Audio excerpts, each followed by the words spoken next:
But for a long time, people have been wanting some sort of rebirth and a new series or film or what have you. There'd been a lot of projects in the works. There was quite a few attempts at a live action series. That seems to be all dead now, or a live action film rather. And there was some pretty cool concept art floating around that was going to make it a far more serious and darker take on it and everything. And so eventually, Kevin Smith was announced to be the showrunner and what have you of a new cartoon series that he said would be more or less a sequel to the original. And people got all excited. And then some rumors came out that no, it's going to be all woke. He-Man's going to be knocked down. It's going to be all about Teela, and she's going to be at least insinuated to be a lesbian and all this sort of stuff. You know, it's like, it's going completely woke and everything. And one of the YouTubers that had heard about this from a supposed insider said, "Is this true? I hope not. Maybe it's not as bad as it sounds, or what have you." And Kevin Smith went after these people on Twitter, and a bunch of people came after these. It's a married couple primarily. They have a couple of sites that talk about Disney movies, that are called Pirates and Princesses and stuff like that. And they took hail over this. And he said, "You don't know what you're talking about." He trashed them and made fun of them and mocked them and all this sort of stuff. And everything in that rumor was true. So it's bad enough that yet another franchise will have to go into the graveyard of dead franchises in the current era that just drags beloved franchises and stories in Star Wars, Star Trek, Doctor Who, on down the line. And looks like the Marvel superheroes are going to have to take the knee too on this. And it's bizarre.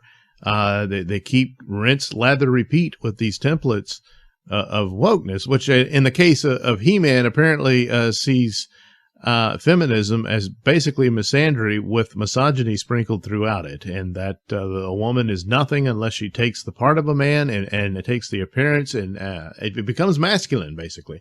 Femininity is seen as weak. And they kind of reverse the roles, especially in the case of Prince Adam, where he looks more like a girl than the character of Teela does. And Teela had always been the main female character of the series. And now she's taking the place of He-Man. So they kill He-Man in the first episode. And then by the fifth episode, they bring him back and then kill him again. And the interesting thing about it is the opening bits of the first episode looks very good. The animation is pretty good. But the opening of it was really cool. They utilized these rather classic Earl Norman paintings done for the packaging for the He-Man stuff, and those are really good. And they utilized a lot of that for the opening, like credits and whatnot. And just the opening story and whatnot seemed cool. And it's really kind of cruel. It gives you, we could have given you a real He-Man series or film or what have you, but we're not gonna. So. But the baffling thing here is, what the hell was Kevin Smith thinking? If nothing else, he could have just ignored some of these people talking about leaks and rumors and stuff, even though they were spot on. Because did he think they were not going to see this? It's bizarre. And to think that he can surround himself with these frauds in Hollywood and whatnot that he's sucking up to now. It's a funny thing because Kevin Smith, he came out of the indie scene and all that, and he was one of the film buff who made good. Is kind of similar to Tarantino and whatnot, and also similar to Tarantino. He was always good with dialogue. At least he used to be. This wasn't the case here. And he's always been a geeky, nerdy guy with comic books and stuff like that. He often said that he was not a fan of He-Man. He didn't necessarily have to be. And that's true of all of these franchises. You can go back in the early days of Star Wars and stuff like that. Those guys weren't, heavily into this, but they're professionals. They say, well, what is this? They study it and they understand it and they craft it. Nicholas Meyer out of the Star Trek movies, he's praised as the best of, he did Wrath of Khan, but he was never a Star Trek fan, but he studied it, he respected it, and he was a professional. That's what's required. Kevin Smith should know this and does, but for whatever reason, he's navigating those waters to his own detriment. You know, right now he's got Hollywood happy with him, I guess, or Netflix is, who just recently apparently lost over 500,000 subscribers. That's a downward trend. It's not a good sign, but that's another story. And then this thing debuts, and it's not going to go well. And the thing about the He-Man and Masters of the Universe, it's about the toys. And that's been true of a lot of these franchises. These people collect them, they buy them and all this stuff. But when it's a show that just disgusts you, you're not likely to show up and buy that crap. So that's another loss, depending on how many they've manufactured already. But the thing about Kevin Smith is he kind of became what he often mocked and made fun of. You know, he was the outside guy coming in. There's that famous story he told about the failed Superman film in the 90s of Superman Lives.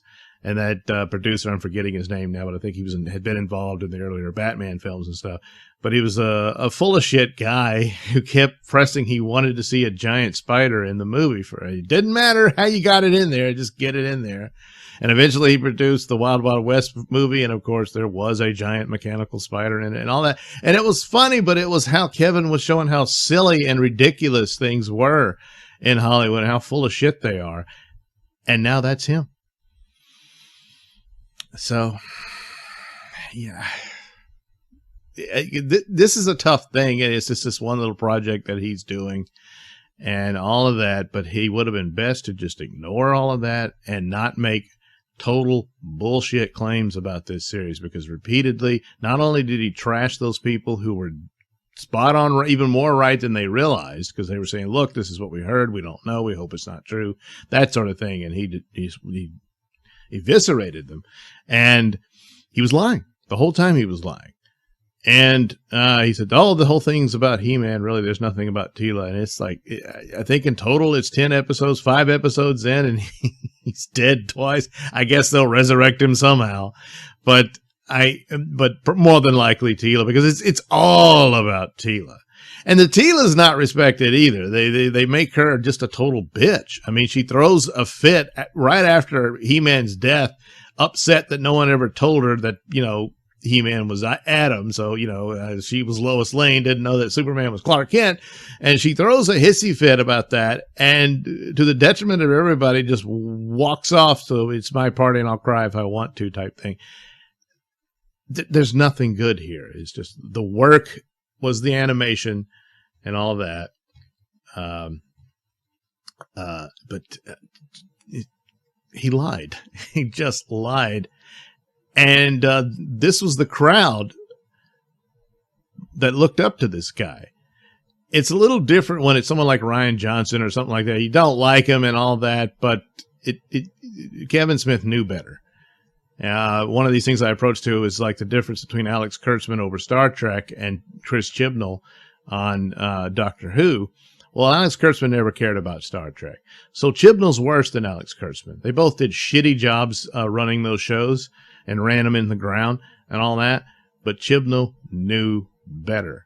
And in this case, even though he wasn't a full-on fan of He-Man, he is a fan of, you know, comic books and superheroes and that sort of. It's something he can understand, and he does. But he bent the knee to that crowd, and then he lied to the fan base that he was once a part of and once benefited from. And so the idea that, hey, look, we got Kevin Smith, you know, he'll do it right. No.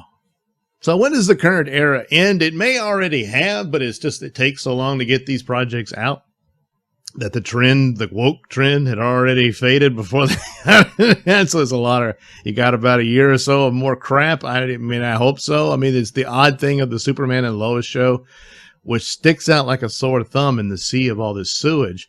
I mean, it's just a basic show, but god damn, does it look like gold compared to all of this.